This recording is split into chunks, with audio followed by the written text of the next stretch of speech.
waktu kami serahkan sepenuhnya. Bapak Ibu kalau sampai pulang ikhlas sudah ikhlas. Ikhlas adanya. Jadi kata Bapak Ibu moga bisa diikuti dengan baik. Alangkah baiknya kita bisa memperhatikan yang di depan. Saya itu teringat Sujiwo Tejo gitu ya. Sujiwo Tejo. Benar ya Pak Adi ya? Budayawan yang nyantrik dan juga banyak sekali yang bisa kita ambil dari apa yang beliau sampaikan. Bahwasanya kalau ada yang menyampaikan atau berbicara, sementara waktu kita letakkan semua perangkat yang ada di depan kita, gadget, laptop, dan seterusnya, itu merupakan salah satu bentuk atau wujud dari rasa saling menghormati. Nanti suatu ketika kalau Bapak Ibu ada di depan, teman-temannya ada di sana, menunduk melihat cuma WA, dilihat terus dia buat apa kan gitu kan, gitu ya. Kecuali WA dari bebek ya, itu beda gitu. Kita letakkan HP, laptop, perhatikan ke depan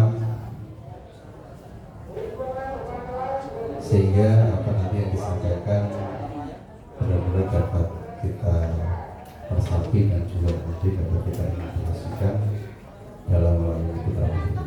Maka tersebut monggo saya duduk di sana atau di sini? Oh di sini. Ramani dede Ramani.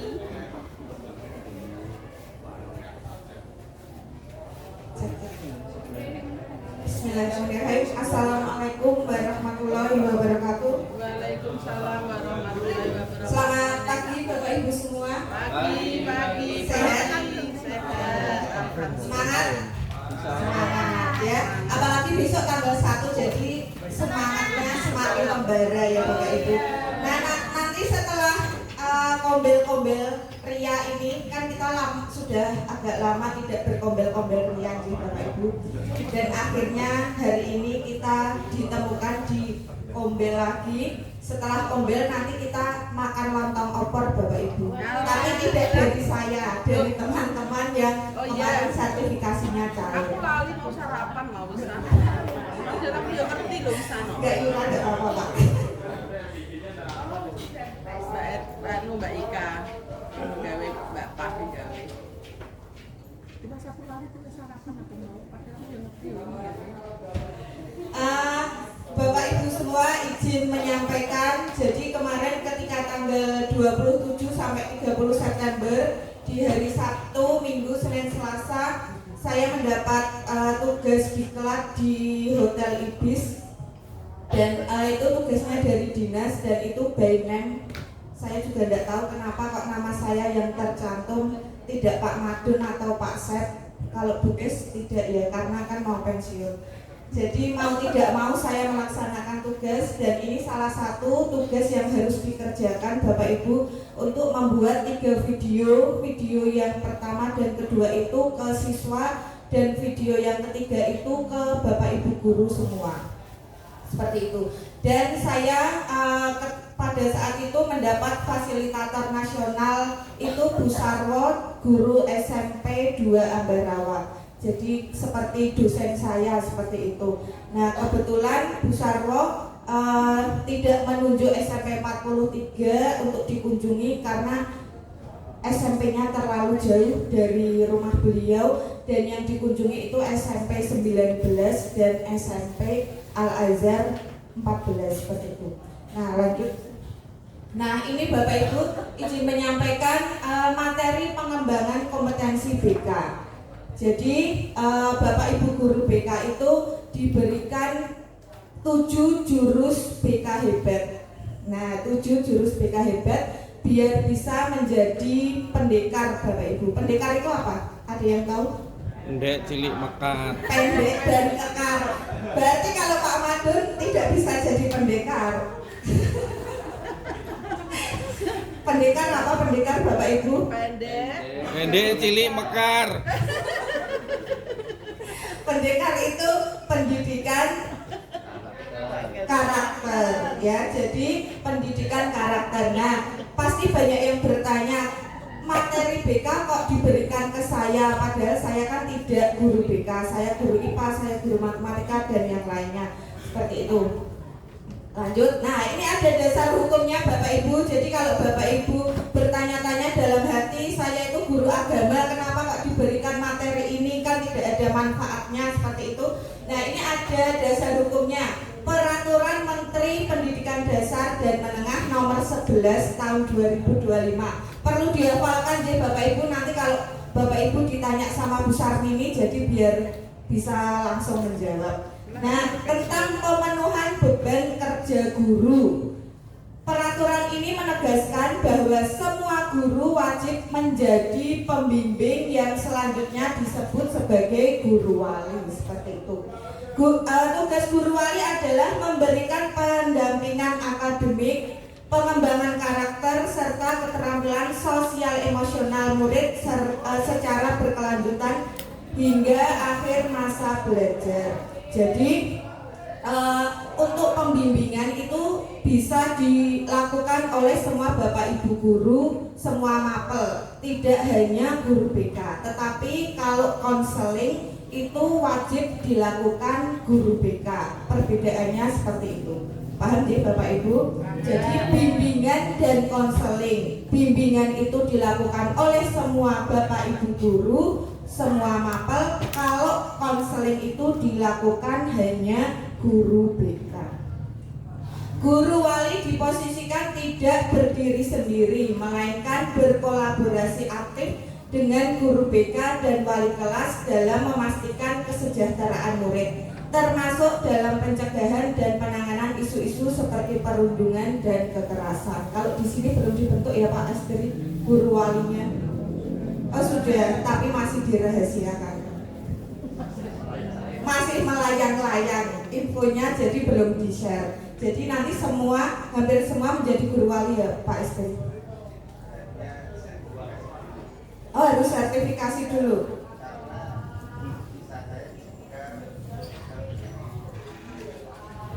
Oh gitu. Oh ya, jadi kalau yang belum sertifikasi tidak jadi guru wali. Oh menjadi syarat pencairan. Oh nanti lanjut ya Bapak Ibu. Nah ini kemarin ketika diklat itu diberikan 7 jurus BK hebat. Nah kenapa kok bahasanya itu jurus ya, biar menjadi pendekar, kan seperti itu. 7 jurus BK hebat agar menjadi pendekar. Jurus itu sengaja dipilih karena merupakan program inovasi dari Kemendikbudristek untuk membekali guru BK serta guru lainnya dengan 7 jurus praktis agar dapat lebih efektif dalam membimbing siswa. Nah, untuk 7 jurus itu yang pertama Bapak Ibu ada kenali potensi. Ya, jadi kita ketika mengajar itu kan harus memahami potensi setiap anak, jadi Bapak Ibu. Benar apa salah, Ji?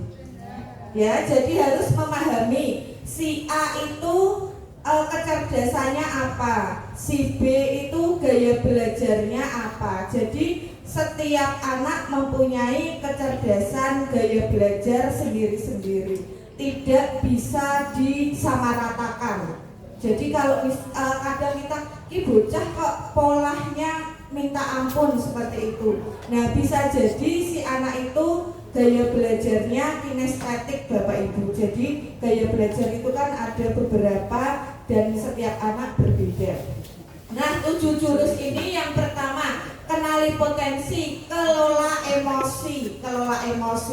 Yang ketiga resiliensi, jaga konsistensi, jalin koneksi, bangun kolaborasi, dan menata situasi yang bertujuan untuk menciptakan lingkungan belajar yang aman dan mendukung perkembangan siswa secara menyeluruh. Jadi kita ya guru BK dan guru mapel lainnya itu diminta untuk menguasai 7 jurus ini agar bisa memberikan pelayanan yang baik terhadap siswa-siswi kita.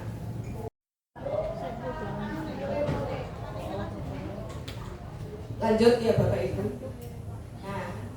Nah ini ada modulnya Bapak Ibu, nanti bisa saya share modulnya itu. Setiap jurus ada modulnya. Setiap jurus itu ada modulnya, dan itu setiap modul itu diterapkan dengan metode ARKA. ARKA yang A itu aktivitas, jadi anak diminta untuk melakukan aktivitas terlebih dahulu. R-nya itu refleksi, setelah melakukan aktivitas anak diminta untuk merefleksikan apa yang sudah tadi dilakukan. Lalu K-nya itu konsep materinya, dan yang A terakhir itu aplikasi. Jadi anak diminta untuk mengaplikasikan dalam kehidupan sehari-hari. Nah lanjut, ini ada jinglenya Bapak Ibu. Monggo Bapak Ibu bisa berdiri semua, berjoget-joget ria untuk mengenal jingle 7 jurus BK Hebat. Monggo bisa berdiri, bisa ditirukan gerakannya.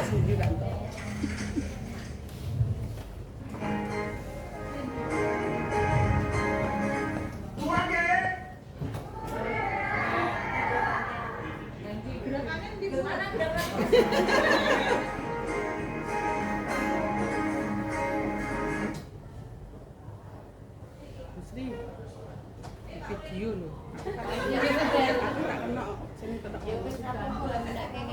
Ora iki lho maksudnya di video.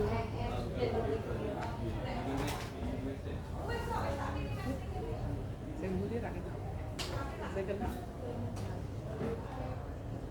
Mulai siapa ya? Sri. Ora.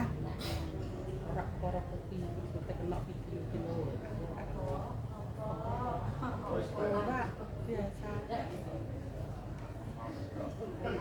Oh aku ngomong kena video.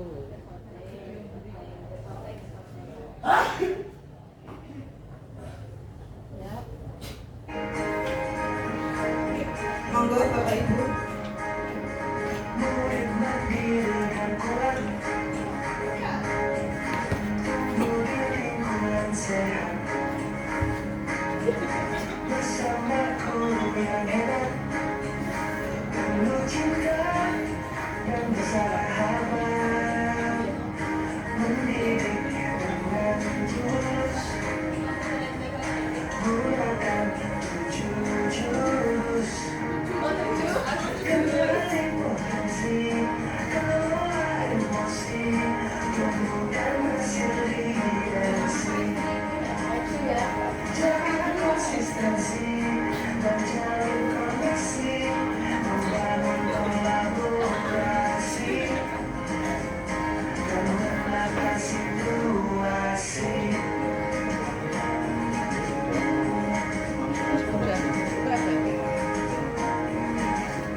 Seperti itu Bapak Ibu.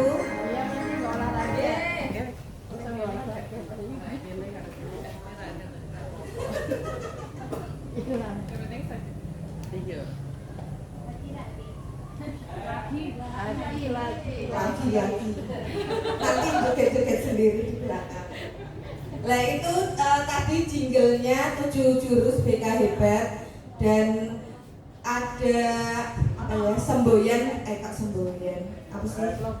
slogan dari Kemendikbudrismen seperti yang tertulis di seragam saya. Jadi tadi banyak yang bertanya malah pakai kaos tidak pakai batik, karena ini seragamnya Bapak Ibu, jadi diminta untuk memakai seragam. Nah, untuk slogannya ini bimbingan tepat generasi hebat. Mari kita bersama-sama ya.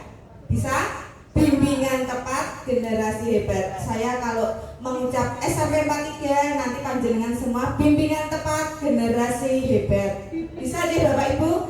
Bisa. Karena Bapak Ibu SMP 43 hebat semua. Yuk, mulai deh. SMP 43 Bimbingan tepat generasi hebat. Ya, seperti itu Bapak Ibu slogannya. Lanjut, saya kemarin sudah memberikan ke siswa itu ada 2 jurus. Yang jurus pertama itu saya mengambil kenali potensi. Jadi siswa diberikan link tes gaya belajar, link tes kecerdasan majemuk, link tes minat jurusan, dan link tes kepribadian. Nanti linknya bisa Bapak Ibu gunakan juga kalau Bapak Ibu ingin melihat kemampuan peserta didiknya. Nah, karena kebetulan kemarin saya praktek di kelas 7F itu waktunya tidak memungkinkan, jadi hanya 2 link yang saya pakai, yaitu link tes gaya belajar dan link tes kecerdasan majemuk. Di kelas 7F itu kemarin mendapat hasil gaya belajarnya banyak yang visual seperti itu. Untuk kecerdasan majemuknya 70% mendapat kecerdasan interpersonal. Yang kinestetik itu hanya beberapa saja. Jadi lebih ke interpersonal dan gaya belajarnya itu lebih ke visual seperti itu. Nanti saya share linknya, monggo kalau mau dipakai boleh. Nah, ini Bapak Ibu untuk kecerdasan.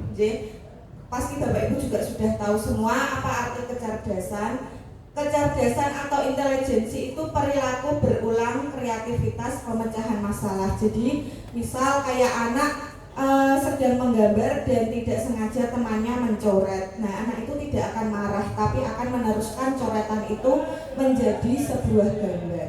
Nah, seperti itu yang dinamakan kecerdasan. Jadi perilaku yang berulang-ulang, kreativitas, dan pemecahan masalah. Untuk kecerdasan majemuk itu ada berapa Bapak Ibu? Apakah ada yang sudah tahu?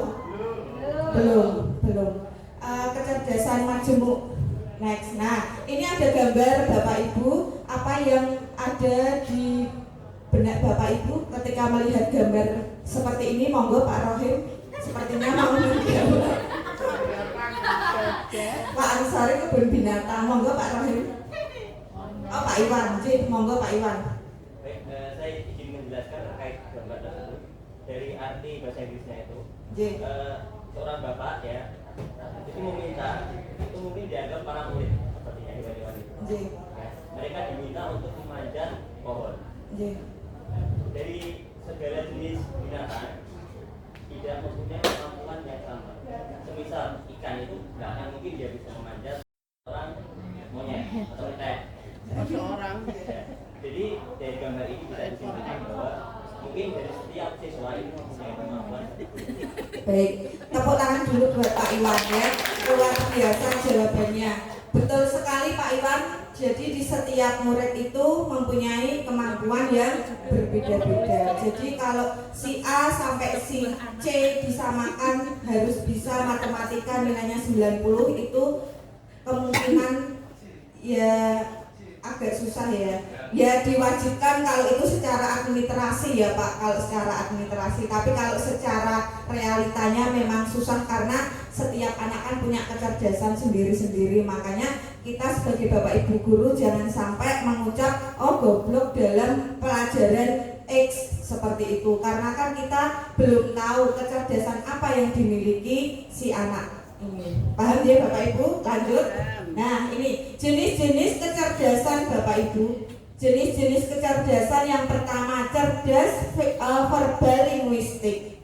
Monggo siapa yang mau mengartikan cerdas verbal linguistik? Pak Angsori mungkin? Pas.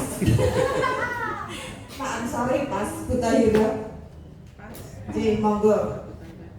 Dilihat dari perkata di situ, verbal itu kan kata-kata yang linguistik. Jadi di situ berarti anak itu pandai di dalam menyampaikan gagasan, ide secara verbal, secara kata-kata. Karena tidak setiap anak itu bisa menyampaikan ide dan gagasannya. Kadang kita itu bisa tahu saja harus dipancing berulang-ulang. Jadi sangat sedikit sebetulnya yang memiliki kecerdasan verbal linguistik di anak-anak gitu aja. Terima kasih Bu Daira, betul. Cerdas verbal linguistik itu pandai mengolah kata, jadi bisa diarahkan ke pekerjaan apa ini, guru bahasa Indonesia, presenter seperti itu. Nah, lanjut cerdas logis matematis ya. Ini seperti Bu Ika, Pak Estri, Bu Novi ya, pandai berhitung, mengolah angka. Lanjut cerdas interpersonal. Apa itu? Monggo Bu Yuda.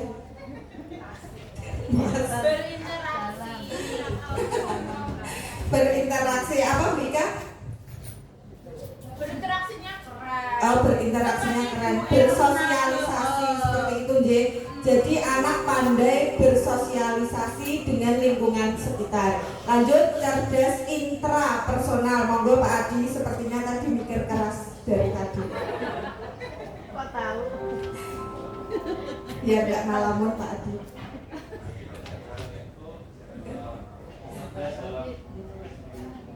Cerdas dalam diri sendiri, betul sekali, cerdas dalam memahami diri sendiri, jadi memahami emosi kita sendiri, bagaimana cara mengolah diri kita sendiri. Nah, lanjut cerdas naturalis. Cerdas naturalis, monggo siapa yang ingin menjawab?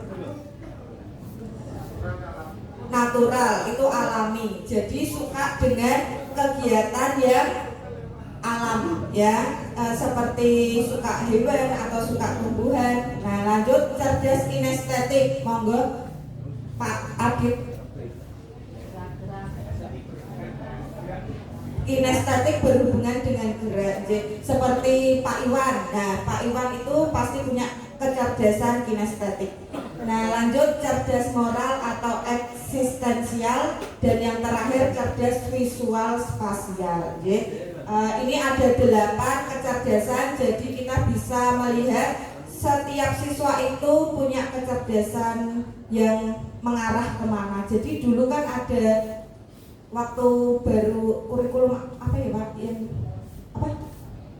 Kurikulum Merdeka itu kan kita diminta untuk mengasesmen setiap siswa Bapak Ibu untuk mengetahui kecerdasannya apa, gaya belajarnya bagaimana, kan seperti itu. Nah, ini saya sudah punya linknya, nanti bisa diaplikasikan ke siswa-siswi kita di SMP 43. Jadi tidak perlu memanggil psikolog, memanggil Bu Irma saja, tidak berbayar. Nah, lanjut. Nah, ini contohnya ada atlet berarti mempunyai kecerdasan apa Bapak Ibu? Kinestetik. Lanjut, yang selanjutnya apa itu? Seniman. Mempunyai kecerdasan apa kalau seniman? Natural. Lanjut, yang terakhir B.J. Habibie, apa Pak Indra? Intelektual. Interpersonal.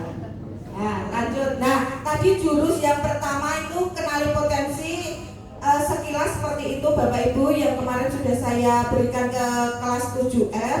Seperti gambarannya seperti itu. Jadi anak-anak diminta untuk mengenal potensinya masing-masing. Nah, ini selanjutnya jurus yang kedua itu kelola emosi. Nah, ini ada ilustrasi Bapak Ibu. Bapak Ibu kalau mendapat situasi seperti ini akan bagaimana? Pagi itu Bapak Ibu guru berangkat ke sekolah mengendarai sepeda motor. Bahan ajar yang sudah disiapkan rapi di digantungkan di motor. Namun beberapa meter sebelum sampai sekolah, motor mendadak mogok karena kehabisan bensin. Dengan susah payah, Bapak Ibu guru mendorong motor hingga sampai ke sekolah. Kalau mendapat situasi seperti ini, pripun Bapak Ibu? Terima apa onone? Ngegrab. Lah motornya nanti bagaimana Pak? Oh, motornya tinggal dulu. Percaya sama yang di lingkungan ya. Lanjut, sampailah Bapak Ibu di kelas. Hampir semua murid datang tepat waktu. Namun belum sempat suasana stabil, Andi masuk terlambat. Ia hanya menunduk sambil berkata, "Maaf Bu, Pak, saya terlambat." Nah, Tanya why. ditanya aja. Mengapa? Nah, lanjut. Pelajaran pun dimulai, namun saat akan menggunakan bahan ajar yang sudah disiapkan, Bapak Ibu guru tersadar bahwa bahan tersebut tidak ada. Dicari ke sana kemari, tapi tetap tidak ditemukan. Dengan terpaksa, Bapak Ibu guru melanjutkan mengajar seadanya. Bayangan aktivitas mengajar yang seru seketika menjadi buyar. Lanjut. Di tengah pelajaran, saat Bapak Ibu mengajar, Andi terlihat tidak memberikan perhatian. Dia menunduk di bangkunya. Saat didekati, ternyata Andi sedang terlelap ketiduran. Nah, ini pasti ada di Bapak Ibu siswa kita yang di kelas itu tidur. Tak lama kemudian ada seorang bapak mengetuk pintu kelas. Bapak atau ibu membuka pintu dan menghampirinya. Bapak itu berkata, "Maaf, saya pamannya Andi. Sebetulnya Andi sudah 3 hari di rumah sakit karena menunggu ayahnya yang sedang sakit. Meski kurang tidur, tapi Andi maksa selalu ingin sekolah karena tidak mau ketinggalan pelajaran. Jemput Andi karena ayahnya masuk ICU." Paman Andi juga mengeluarkan sebuah bungkusan dari tasnya. "Oh iya Pak Guru, Bu Guru, tadi di jalan saya menemukan bungkusan ini. Saya tadi cek isinya buku dan ada nama sekolah ini. Jadi saya bawa, siapa tahu Ibu Guru bisa mengembalikan kepada pemiliknya." Bu Guru melihatnya dan ternyata itu adalah bahan ajarnya yang tadi dia cari-cari. Andi dan pamannya pun berpamitan. Bapak Ibu kembali ke kelas dengan bahan ajar yang kembali di tangan. Bapak Ibu guru melanjutkan pelajaran dengan semangat menggunakan bahan yang telah disiapkan. Pelajaran pun berjalan dengan penuh kegembiraan. Nah, seperti itu Bapak Ibu situasinya. Kalau Bapak Ibu mendapat situasi seperti ini, apa yang ada di benak Bapak Ibu, apa yang akan dilakukan? Monggo, siapa yang ingin maju menceritakan jika Bapak Ibu berada di situasi tersebut? Monggo Pak Joko. Monggo Pak Joko maju. Maju ya, biar seru. Terima kasih ya Bu Irma. Izin menyampaikan pendapat ya. Nanti kalau salah bisa dikoreksi bersama gitu. Keadaan tadi berarti menyimpulkan kegiatan emosi guru tersebut ya. Berarti dengan semangat tetap masuk ke kelas walaupun mogok ya, jadi masuk ke kelas terus tetap melanjutkan pelajaran walaupun bahan ajarnya, jadi punya plan B ya. Jadi kalau punya cara olahraga juga pas hujan juga punya plan gitu ya. Terus tadi juga tapi belum dijelaskan tentang Andi. Tadi kan ditanyai aja ya, ternyata sikapnya bagaimana kan belum dijelaskan gitu. Jadi kalau anak tidur itu mungkin punya alasan ya. Jadi tadi memang ayahnya sakit. Kalau pamannya belum datang, ada yang memarahi mungkin kok tidur gitu ya. Itu tentang kegiatannya. Terus ternyata berakhir dengan kegembiraan tadi karena sudah menemukan ada yang mamanya tadi juga sikapnya baik di sini karena bisa mengembalikan ke barang yang ditemukan. Itu Bu Irma. Tepuk tangan dulu buat Pak Joko. Nah, video Bapak Ibu sebentar.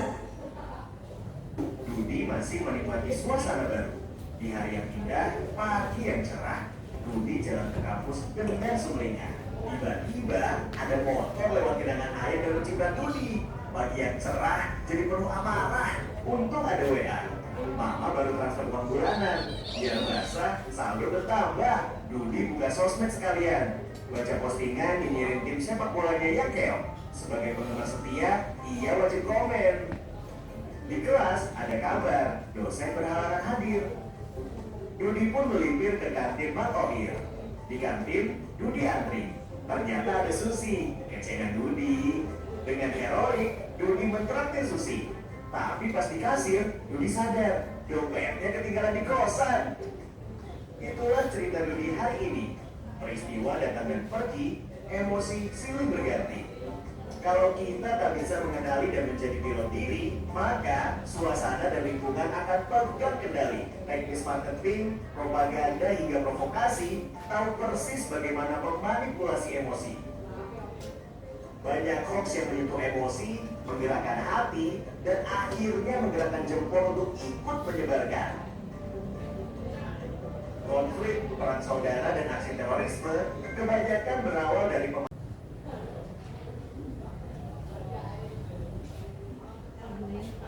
diminta untuk memilih menjadi termometer atau stabilizer. Nah, kira-kira Bapak Ibu pasti pengennya yang stabilizer, jadi kita diminta berusaha untuk menjadi stabilizer. Nah, lanjut ya. Laki-laki dengan laki-laki, perempuan dengan perempuan. Monggo Pak Istri sama Pak Joko atau sama Pak Indra seperti itu. Pak Joko tidak ada pasangannya. Oh, sama saya. Boleh. Nah, ini perempuan sama perempuan kok, Pak. Laki-laki sama laki-laki. Bu Novi sama siapa? Sama Bu Rina. Baterainya kok.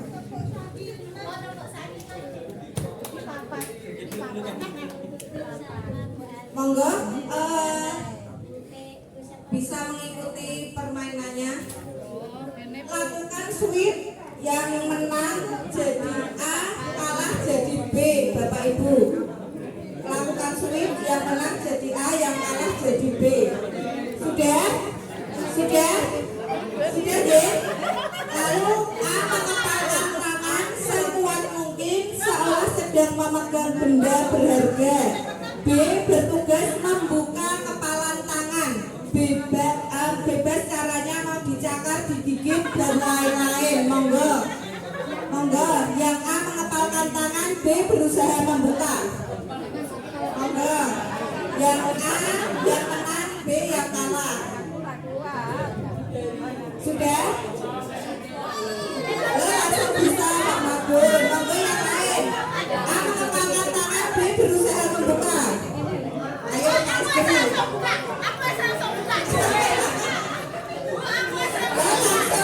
Langsung membuka dengan senang hati. Tidak ada paksaan ya. Tidak ada kesadaran. Permainan yang sangat seru ya. Yang pertama tadi itu untuk A itu harus menggenggam dan B harus membuka. Apakah berhasil?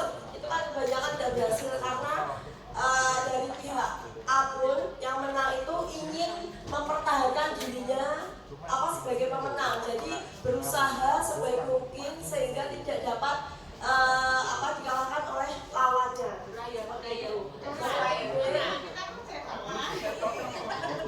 Yang tidak sesuai, yang B itu menggenggam tangan tapi pakai tangan. Tapi yang A itu harus berpikir bagaimana kita itu bisa memancing lawan ataupun bisa menyelesaikan sesuatu tanpa kita itu mungkin dengan cara-cara yang lebih halus gitu, tanpa harus turun langsung ataupun tanpa harus bersentuhan secara langsung. Disandat secara halus. SAD. Sarjana lagu itu.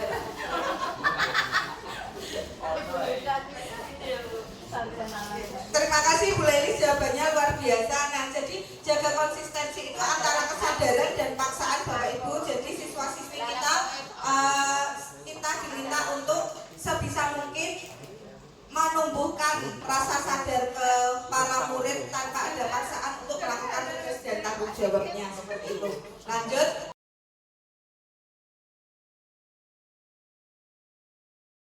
Atas waktu yang sudah diberikan Bapak Ibu Guru, mohon maaf apabila ada kesalahan dalam bertutur kata ataupun yang lain.